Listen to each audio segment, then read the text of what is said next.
Yo, hello guys and welcome back again to a brand new video. In today's tutorial, I will show you how to tell if you are banned of voice chat.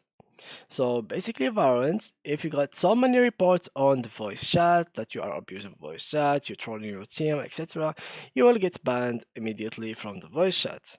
So how you can know if you are banned or not, that's what I'm going to show you in this tutorial. So first of all, I will need you guys to go ahead and open Riot Games and then log into your account. Now it will be something like that when you launch the game.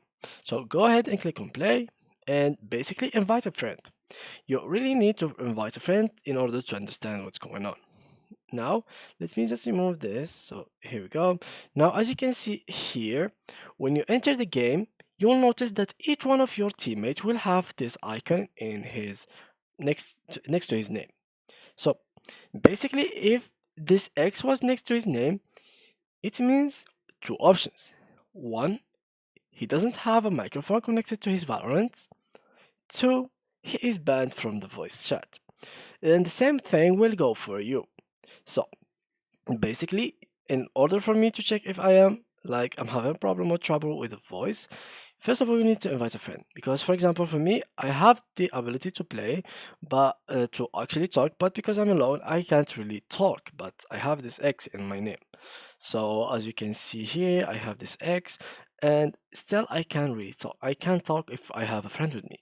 And basically, to check your settings of microphone, you can just check them from here. So, for example, click on this icon here, and then here we'll see the party voice and the team voice. So here's the type of voice chat.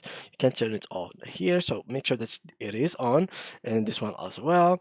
Party voice action mode, which is push to talk or automatic. Here is the key, and here party voice during custom game. So if you want to talk to your party during custom game, here you will find team voice. So team voice and party voice has this different settings. So here you turn it on, you can turn it off here, and they have different push to talk keys. Now if I click in here and you want to a game, for example, and you still got your problem here, check that your microphone and devices are correctly connected. So here you must check your output device and input device. If they were connected and everything was cool, that means that you have a ban in your account. If not, that means that you might have a problem. You just need to fix it and everything will be okay. So yeah guys, that was it for today's video. If you enjoyed it, please leave a like and thank you for watching.